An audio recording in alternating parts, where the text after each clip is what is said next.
Hello, beautiful soul! Welcome back to my channel. This is my channel from Japan, Kabayan. Aris, this reading is for you. May 31 to June 6, 2026. Maraming salamat muna sa mga subscriber, new subscriber, cross watcher, at sa mga bagong pasok dyan. Welcome na welcome kayo sa bahay ni Ate Aimee. Sa mga nag-like, nag-comments, sa mga nag-hype ng aking video, sa hindi nag-skip ng ads, sa mga nagpa-personally, sa inyong lahat. God bless you all. General reading tayo, Arisa. Kung gusto mo ng personal reading at energy mo lang talaga, gusto mo makuha natin, is pwede kayong connect sa aking Facebook, Messenger, FB. Yan, ilalagay ko sa screen para hindi yung original, para hindi kayo ma-scam din ng iba, ha? General reading tayo, kunin mo lang ang sayo at itapon na hindi naman talaga sayo. Kuha tayo ng iyong ng angel numbers, vice versa, energy reading, babae ka man o lalaki, ano man ang iyong gender. Basta gawin yung guide, yung mga warning, hindi yung negative. It's a warning dahil gusto ni universe, gusto ni Lord na makaiwas kayo sa mga pwedeng possibility na ikapahamak nyo. Pero it's up to you kung anong gagawin yung reverse dun sa mga warning na ibibigay sa inyo, ha. Nasa inyo yon, diba? Alam ko naman may nasusunog, tapos sinabi wag ka muna kasi nasusunog, papasok ka pa ba? Mga ganon sitwasyon. Okay, meron kang Sagittarius, Leo, Aries, Cancer, and Scorpio. Okay, Aries. Nandito yung point na may mga sitwasyon na nakapagpapadrain sa'yo, no? Pwedeng sa trabaho mo, pwedeng sa mga tao nakakausap mo, pwedeng sa mga sitwasyon mo, kung ano may sitwasyon mo, ganyan, ano? Pwede sa mga taong malapit sa'yo, pwedeng na, kung ano man yan na nakakapagpapadrain sa'yo. Nagkakaroon ka ng mga limitasyon this time, pwedeng nahatid yung pwedeng mga bagay ka na iniisip na gusto mong gawin, gusto mong simulan, o gusto mong makamit, no? Pero nadidelay ito sa iba sa inyo, pero hindi nyo pa siya napo-pursue. Maaring na doon sa point na yun, maaring iniisip nyo pa at nagkakaroon pa kayo pag-i-imagine doon sa mga bagay na yun. Or pwede rin na may mga bagay ka muna na inuuna or unahin bago yung sitwasyon na gusto mong mag-success sa buhay mo. Magkakaroon o nagkakaroon ng mga reflection from the past situation, no? Sa iba sa inyo.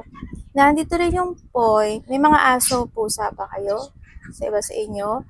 Or baka makakita kayo ng ahas, or maybe may ahas. May ahas may ahas sa paligid mo. Siguro naman, alam mo naman kung sino yung mga yan, di ba? Yun. And then also, may mga papuri akong nakikita sa iyo. May mga pupuri o may mga papuri. Pero yung papuri kasi hindi siya totoo. Alam mo yun? Medyo may pagka plastic or siguro mararamdaman mo yun kasi medyo malakas din naman kasi yung intuition mo, yung instinct mo. Mararamdaman mo kung totoo or hindi, ha? Pero yung papuri na yun is medyo hindi maganda, no, na doon sa point na yun. And then also is may mga feeling emotions o may mga sitwasyon na medyo malulungkot ka, ganyan. And may mga i-imagine ka raw at iba sa inyo is may mga sitwasyon na pwede ma-inspired kayo sa sitwasyon na yon, na doon sa point na yon. Andito rin yung point na may mga tao na very loyal sa'yo. Pero, hindi ganun ka-loyal. Okay? Ibig sabihin, siguro pagkaharap mo, andun yung loyalty. Or maybe this is you, di ba? Andun yung loyalty, pero siguro ikaw loyal, pero siya hindi. Pagkaharap ka, at pag nakatalikod ka, iba siya. Iba yung tao na yon, kung ilan man sila.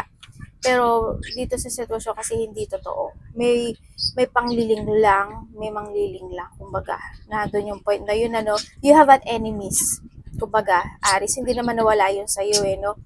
Nandun yung point na yun. And then also, may mga blockage, obstacle, and may mga challenge daw na pagdadaanan ka talaga.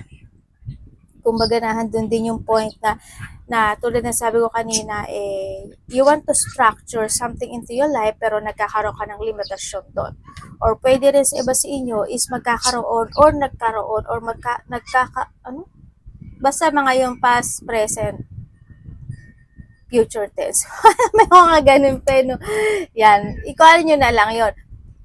May boundaries kasi. Maybe this is you or someone who's connected sa'yo, no?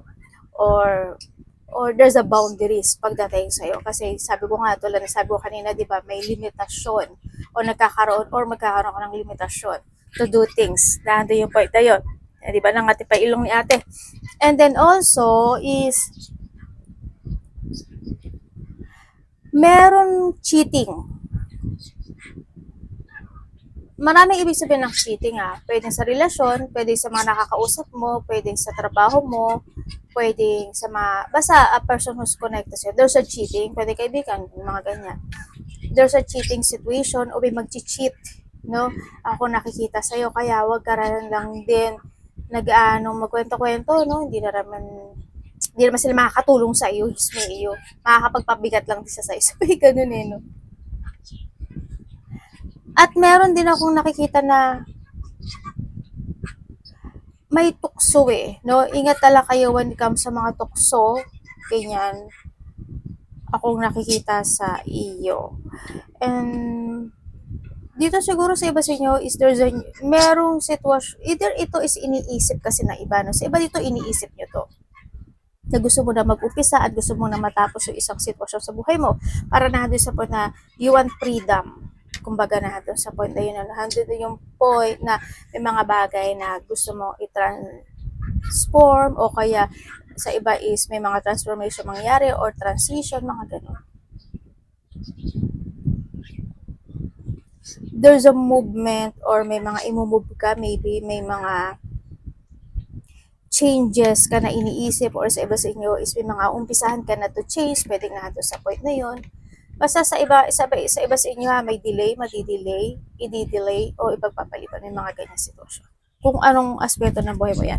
Baka nakakita ka ng, sabi ko sa iyo repeating numbers or related sa iyong number na ito.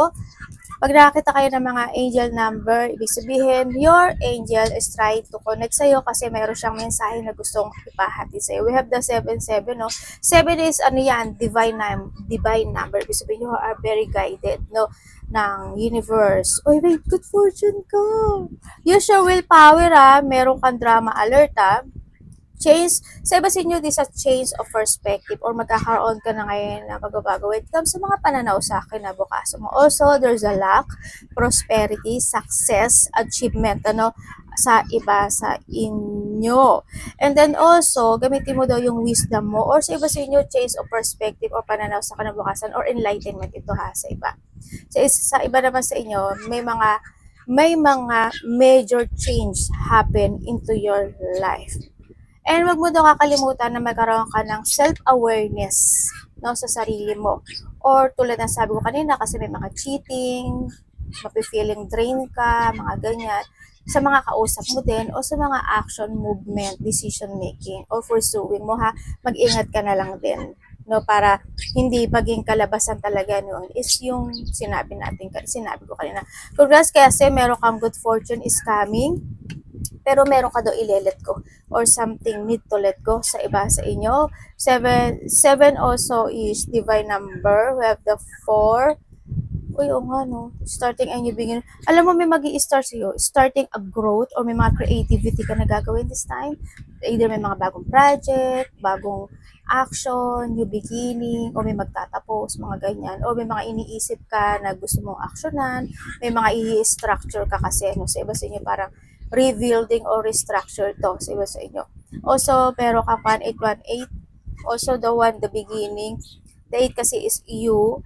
Ibig sabihin, may mga choices ka na haharapin or mangyayari sa buhay mo. But still, 1 to 9 kasi is also, this is you. Handun yung point na kung ano yung mga gagawin mo at bibigyan mo talaga ng effort, you will receive that reward. Ibig sabihin, because of the effort na binigay mo. Kaya magkakaroon ng mga achievement, success, luck, and go-getter courage. Forward and prosperity, kasaganaan is coming. Gamitin mo yung willpower mo. 8 sa otas, 8 din dito. Drama alert. The 7 kasi is, this is you. Diba 8 din, pinagit ko na yung 8 sa'yo, diba? Ikaw ito, and 7 is a divine, pero ikaw kasi ito, it depends on your action ang magaganap dito with come to 17. It depends on your action It's depend sa decision mo. It's depend kung ano yung mga ililet ko mo. At ano yung uumpisahan mo, mga ganon, or changes. Independent soul mission. Tulad na sabi ko sa iyo, alone time, learning, healing, aspiration. Take a few deep breath and focus inward. O, di ba sabi ko sa iyo para magtiting ka. Kasi you have a choice. Para magkakaroon ka ng choices, ganon. You need time to think things over and consider your option. At this time, you must rely solely on yourself. You might not believe it, but you're heading in the right direction. What happened to be a lull, inactivity is just a natural part of the process.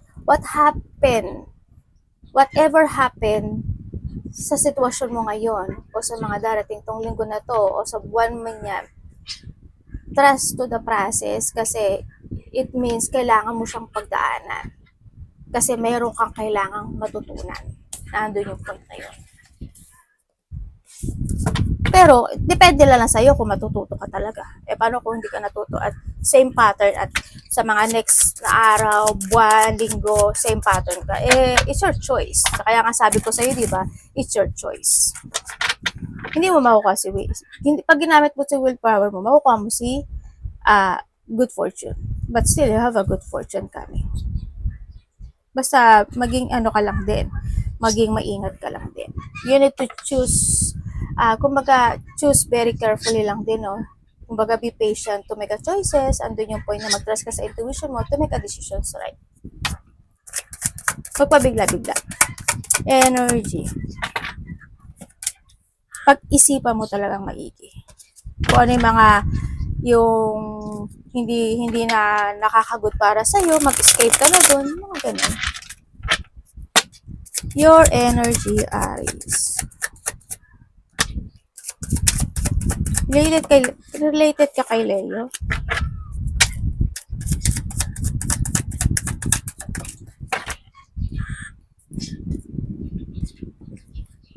Okay, when it comes sa yung energy this week, ay 8-8 oh. O diba, tapos 8 din. Galing ah. Tapos 8 din to oh. Tapos 8 din to. Okay. Okay, when it comes sa yung energy, is nandito ka sa point na may mga bagay ka daw na iniisip na maaring ikaw is nalilito, parang nandun sa point na yon.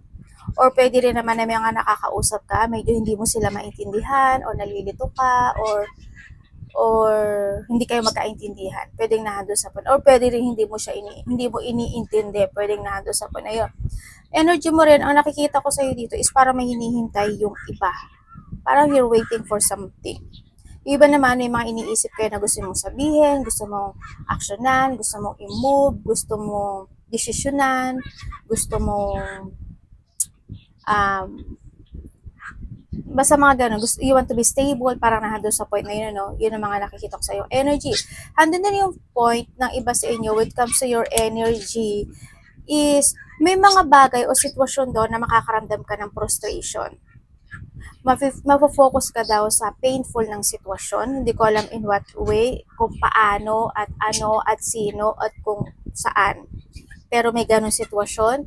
Mafe-feeling trap, mafe-feeling stuck, or may mga bagay na medyo magkakaroon kayo ng self-imprisonment, pero pwedeng nahadon sa point ng iba, no? Parang nahadon sa point na yon. Parang nandun din yung point of negativity sa iba. Sana wag kayo mag-think of negativity. Or pwede rin naman sa point na may marireceive kayo na messages, news, communication, na mafe-feel mo yung negativity or frustration, o kaya naman is yung mga pag-iisip ng medyo stressful or disappointment, o kaya is makakapagpa-feeling pain sa'yo, pwedeng nahando sa point na yon. Yon ang nakikita ko sa'yo dito, ha. Yon. Yun nakikita kong energy. Parang nahadon din sa point yung iba, parang nagtitiis at nagtitimpi ka sa isang bagay o isang sitwasyon mo sa buhay mo. You're still waiting for your manifestation. Parang nahadon sa point na yun. And tingnan natin ang parating kay Aries.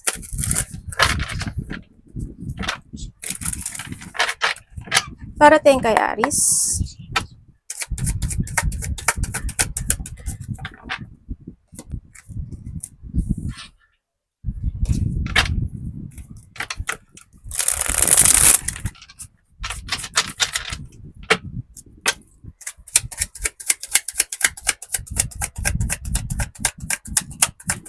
Parating po.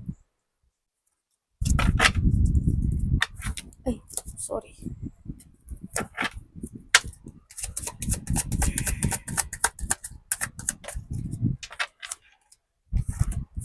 Parating. I-ano nyo na lang, fast forward nyo. Baka nababagala kayo kay ate. Okay, parating sa iyo. Parating sa iyo. Unahin ko muna yung ano. Basta i-reverse nyo na lang to, tsaka umiwas kayo. Bibigyan naman kayo ng warning ni universe eh. Okay, parating sa'yo, meron ako nakikita na unfinished business pagdating sa'yo, Aris, ano. Hindi ko alam why, pero may unfinished business na maaring kinalulungkot mo, o kaya nahandun yung point na may mga gusto kang ma-fulfill, may mga gusto kang ma-achieve, or merong mga gusto mong wini-wish, pwedeng nahandun sa point na yun, ano, pero hindi pa siya unfinished kasi ito no, so nakikita ko rin sa iyo no. Sa iba naman sa inyo is meron ako nakikita na pag-judge. When it comes to judgment kasi is pwede rin yung sa sarili mo, you're judging yourself in some aspect of your life, di ba? O kaya naman is may tao na mag-judge sa'yo or you're judging someone. Meron din ako nakikita na pagmamaliit. Either pagmamaliit sa sarili or pagmamaliit nila sa'yo or pagmamaliit mo sa kanila, vice versa. May mga kamalian ako na nakikita sa iyo. Handun din yung self-doubt o kaya may mga incomplete situation sa ibang aspeto ng buhay mo. Magkakaroon or nagkakaroon ng mga delay to success. Sana ma-actionan nyo siya. Sa nakikita ko dito kasi sayang din naman, di ba? Parating din sa iyo is nagkakaroon ng mga regret situation, ano? Siguro in a past weeks, in a past years, 4, 11 months man yan, weeks, days, 5, 7 man yan, is may mga sitwasyon or more than maybe sa iba no, may mga sitwasyon na parang hindi ka nag-move and this time, ano yun? Promise, may tumabi talaga sa akin. Sorry ka. Nagulat ako eh. Kasi parang bumaksak siyang, parang gumanon siya, tapos umano siya. Naman kayo mga eto. Nakikijoin. Yun na nakikita ko sa'yo dito, parang nagkaroon o magkakaroon, sana wag naman parang feeling regret, you feeling lost, nagkakaroon ng mga disappointment, or pwede rin na may mga nakakausap ka or makakausap mo siya na ma-feel disappointment ka doon or ma-feeling malo-loss of hope ka sa sitwasyon, pwedeng nandun sa point na yun. Parating din sa iyo is meron ka daw mga pag-iisipan, pag-aaralan, aaralin, sisiya sa atin ng mga bagay-bagay na this time daw is may iniisip ka this time daw is nahandun yung paninindigan na gagawin mo, no?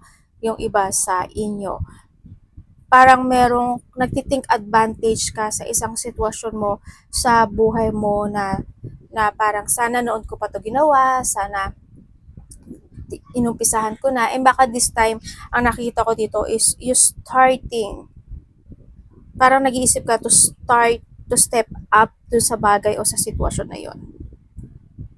Yun na nakikita ko ha. May bullying din ako na nakikita sa'yo. Sa iba sa inyo may mga tension na hindi pa nare-resolbahan. May mga biglaang magaganap o mangyayari na makakaramdam ka ng lungkot. Pwede rin kasi ito hindi pagkakaintindihan ng mga conflict, malaki man o maliit yan. Pwedeng nahato sa point na yon. And then also, may bata ako nakikita or maybe mas bata ito sa'yo, Aris, ano? May anak ka ba? Dalawa? Kasi may dalawang bata ako nakikita. Pwedeng isa or dalawa yung anak nyo sa iba sa inyo. Or maybe naman is may bata, ay hindi, tatlo to eh. May dalawa, isa, dalawa, tatlo. Hindi ko alam kung sino yung mas bata, kung sino yung tatlong bata na yon, or isa sa, kung anak niyo yun, isa, dalawa, or tatlo yung anak niyo, no, sa iba sa inyo. Yun na nakikita ko, maaari magkakaroon ka ng connection sa kanila or ikaw yung kukonect sa kanila. Sa iba naman sa inyo is someone is spying or maybe you're spying someone. Alam mo, may nakikita ako sa'yo na ano reconciliation. May tao na makakipag-reconciliation sa'yo. May tao na they want to heal, they want to recover, or want ng forgiveness. Mayroon din ako nakikita na tao na magsishare siya ng problema. Either ikaw ito sa kanya or siya ito sa iyo. Handito rin yung point na meron kami nag-iisipan to release Siguro yung mga releasing pain, mga ganyan. You want to getting over the worst ng buhay mo, mga ganyan. Ako nakikita sa iyo. Baka iba sa inyo is nandun yung point na thinking about traveling, vacation, resting time, holiday. May mga time daw na may mga time daw na mananakta yung batok mo, likod mo, balikat mo, balakang mo. Basta may bandang likod yung nakikita ko kasi sa'yo, no? Yun na nakikita ko. And then also, maybe in the past, no, may nawalang buhay, yun na nakita ko kasi parang may nakita akong may nakita akong death, kumbaga. And then also, meron din ako nakita na something abandonment Hindi ko alam kung may inabandonahan ka or may nag-abandona sa'yo. Meron din ako nakikita na may tao na magkaka-receive ka sa kanya ng advice or opinion or ikaw ito sa kanya.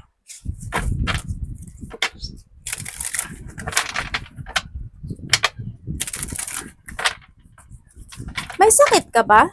Kasi medyo may nakita kasi ako na na parang ang low ng energy ng situation. Medyo may pagka-weak yung situation. Magtanungan kayo sa family mo kasi may matanda ako nakikita or maybe mas patanda sa iyo or pwedeng ikaw or someone who's connected sa'yo. Pwede rin kasi siya magulang may medyo weak kasi yung energy niya. Baka may mga sakit kayo o yung iba dito baka may sakit. I-ano nyo rin, magpa-check up kayo. Hindi naman ako doctor or nurse, pero mas maganda yung aware tayo, di ba? Kasi pag mas lumala, mas mahirap. Dapat iwasan. O baka dun sa isa sa mga mas bata sa'yo. Diba? Kasi may mga bata ako nakita.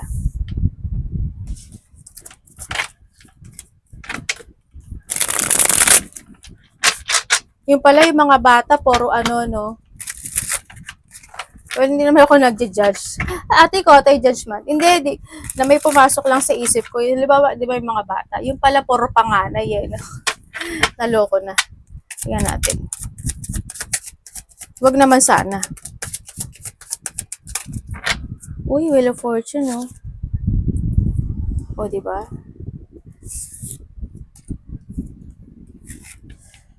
Okay. Dapat mong iwasan. Iwasan mo yung bahala na situation. No, Aries, iwasan mo yun. Bahala na. Kung ano mangyari, kung ano binigay ni Lord, ano binigay ni Universe, accept it. No, hindi yun. Kasi you have a knowledge, no? Kumbaga, ang dami mo lang napagdaanan Diba? Ngayon pa ba? Ngayon ka pa maghihintay na bumaksak yung bunga at hintayin mo para kan si Juan na bumaksak na kusa yung yung blessing, hindi, magkilos ka. Kasi you have a knowledge na ang dami mo na napagdaanan Ngayon ka pa, you need to focus, no? You need to focus, control, kailangan mo ng lakas ng loob, katapangan, tibay, katatagan. No? Huwag iwasan mo panghinaan ka. Lack of confidence. Yung magkaroon ka ng self-doubt sa sarili mo, iwasan mo yon. Iwasan mo rin na maging maiksi yung pasensya mo. No? Iwasan mo na ulitin yung mga nakaraang sitwasyon. Okay? Iwasan mong labanan yung mga pagbabagong magaganap. It happened. But you need to learn. Kailangan mo matuto doon. Iwasan yung mga kaguluhan, mga pagbabago, napigilan, yung urong-sulong na sitwasyon, ulitin yung mga nakaraan, ma-loss of control, at syempre, yung magkaroon ng mga pagpapaliban sa buhay. Iwasan mo yon. Iwasan mo na hindi ka magkaroon ng mga pagpaplano sa sarili mo. this is the time to start to plan again sa iba sa inyo, or you need to plan, no? You need to plan very carefully, to think advance din, tsaka try new path. Kumbaga, nahandun sa point na yun, nahandun na yung point na kung may mga bagay ka na kailangan mo i-let go, i-withdraw, mag-escape, or mag-walk away, do it, di ba? Mag-try ka. Hindi mo kailangan, hanapin mo kung ano yung mga bagay o sitwasyon na makapagbibigay siya ng joy, happiness, and fulfillment. Tanungan mo yung sarili mo.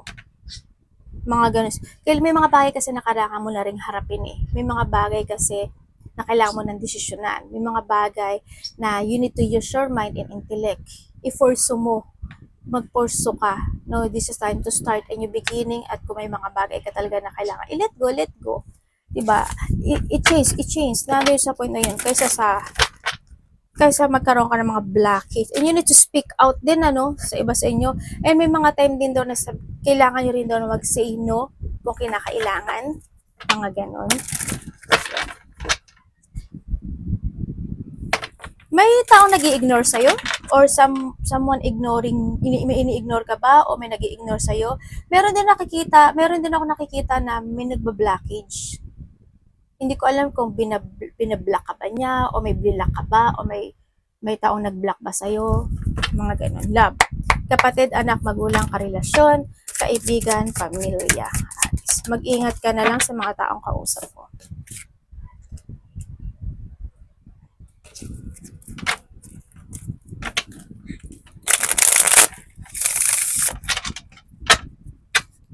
Love po ni Aris.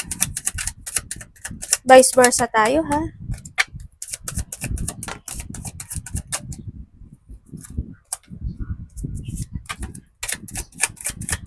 Aris in love.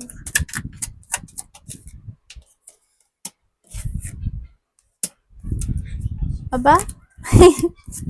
Paro-paro ata itong ano mo, ah. Sigurado ka ba dyan sa karelasyon mo? Okay, kung single ka,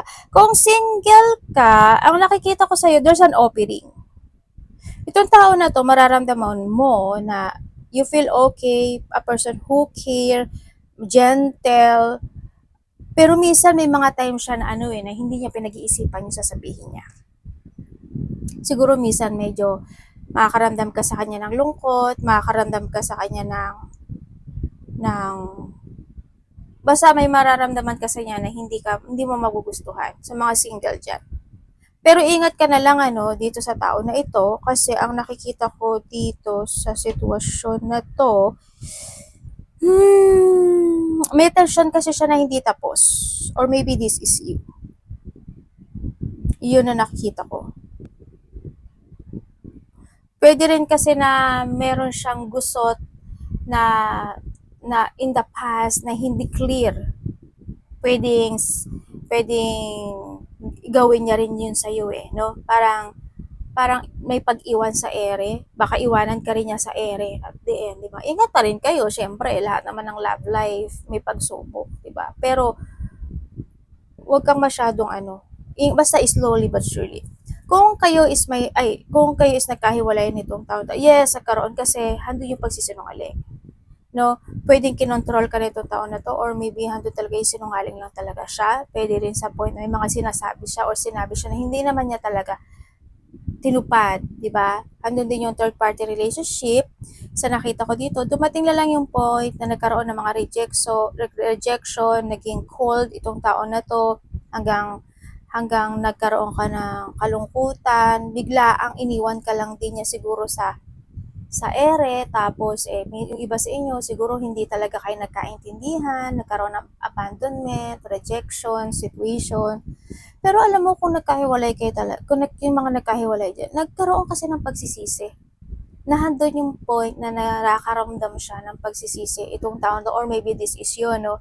Nahandon siya sa point na hindi pa siya totally clear na i-let go ka na niya, kasi hanggang sa ngayon kasi ang nakikita ko dito is naiisip ka pa rin niya. Nandun sa point na yon. And may sinasabi siya dito na apology. May sinasabi siya na apology because I letting you go. Parang nandun sa point na yon.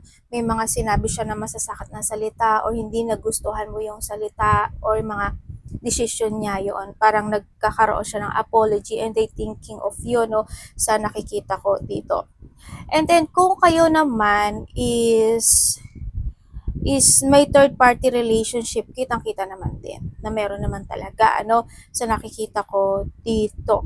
Pero, ready mo na bang i-let go? Kasi iba dito, nagtitiis pa rin, ano, when it comes in this connection. Kahit na alam mo na yung taon o yung karelasyon mo, medyo may pagka malikot, di ba, may pagka cheating, nandun ka pa rin sa place na yon. Nagtitimpi pa rin yung iba sa inyo. Parang siguro pinababayaan mo na lang din kasi baaring yung iba sa inyo, you're doing your things na lang din siguro, di ba? Pwede rin naman may kinakausap ka na rin or both of you talaga may kinakausap na rin. Mga ganong sitwasyon. Or pwede rin na sa iba sa inyo is may tao o lalaki, parang may nagigive ng advice or nagko-consult ka sa kanya. Pwede na doon sa point na yon. Sa iba naman sa iyo, well, it's your decision, ano, kung mag-i-stay kayo or hindi. Kasi alam niyo naman din na, di ba, malungkot na rin naman eh. Hindi naman din, wala, sa inyo yan. Kung kayo naman is walang third party relationship. Sa mga walang third party relationship, dito kasi sa sitwasyon na to, hindi ko kasi nakikita yung stability when it comes in this connection. There's something wrong. There's something wrong eh. At alam ko na alam mo yun. Dito sa connection na to. May something. Isa dito nagsisinungaling. Isa dito madikta. Isa sa inyo controlling. Isa sa inyo medyo magulo eh, no? May mga time daw na medyo magiging siguro hindi kayo magkakaintindihan, may mga gulong sitwasyon o may mga tampuhan. Yung relasyon ba parang moody. Minsan okay, minsan hindi, minsan okay, hindi. Hanggang din yung point of emotionally manipulative or magkakaroon ng mga pagiging bitter kasi. Pero kung titingnan ko dito sa lahat ng ano dito, may mga disappointment, may tao na hindi pwedeng pagkatiwalaan at hindi pwedeng asahan. Pero mararamdaman mo naman yung effort ng tao, pero there's something meron talagang something sa relasyon na to. At alam kong mararamdaman mo to. As in, mararamdaman mo. May mga biglaang magaganap o mangyayari na malulungkot ka, madidisappoint ka, magkakaroon ka ng mga loneliness, sadness talaga, mga ganun. Yung nangyari noon, mangyayari to muli ngayon. May nangyari noon na mangyayari muli. Hindi ko alam kung ano yun. Iba-iba kasi kayo. May ganun daw. Pwede rin kasi na sa iba sa inyo, hindi pala salita yung isa sa inyo, no? Sa nakikita ko dito. Pero kung titignan ko dito, hindi totoo eh. Dito lang sa energy lang nakuha ko baka naman iba yung energy nyo. Itong nakuhang energy ko, hindi talaga siya. Mayroong mga sitwasyon na hindi niya sinasabi sa'yo or hindi nagiging totoo yung salita. Meron. Money. Aris and money. May pagdidikta rin sa iba or mamamanipulate ka niya or mamamanipulate mo siya vice versa.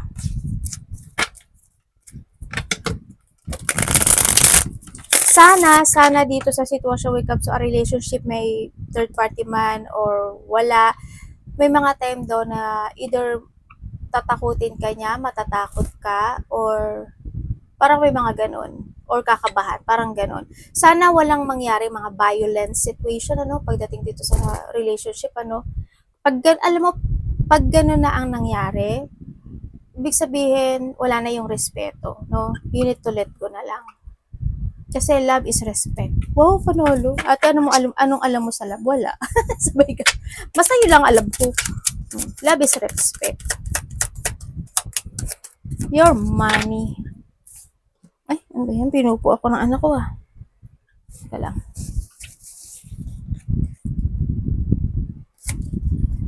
Okay, when love and trabaho to Okay, when it comes sa yung love and trabaho, pera and trabaho, may achievement ka raw, sabi dito, may mga achievement ka daw na makakamit, ang sinasabi dito. Pero, may mga time daw na makakaramdam ka ng pressure. Hindi ko alam bakit. May pressure ka raw na mararamdaman sa trabaho mo or sa kaperahan mo, yun ang sinasabi. Sa iba naman sa inyo, is nandun yung point na pwede kasi na nagkakaroon ka na this time na mga kalakaran pagdating sa iyong trabaho or pagdating sa iyong kaperahan, ano, pwedeng nado yung planado na ang lahat o pinaplano mo na ang lahat. Ito ganito, ganyan ganon, ganyan ganon. Pwedeng nahando na kayo sa point na yon, or you need na magkaroon na ng pagpaplano this time. Kasi iba ganon ang kailangan.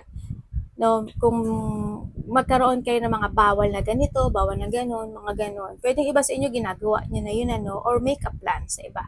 Huwag kayo masyado magiging overkind. O, di ba? Naging masama si ate. Yun, ano. Hindi naman masamang tumulong, hindi naman masamang gumastos. Pero, well, pera nyo naman yan, trabaho nyo naman yan, di ba? It's your choice, di ba? May mga sitwasyon sa iba sa inyo na kailangan nyo talagang i-let go, i-withdraw, or you need to skip, or you need to walk away doon sa sitwasyon na yun para ma-achieve mo yung gusto mo talaga. No? This is the time to start a new pananaw sa kinabukasan or perspective, mga ganyan.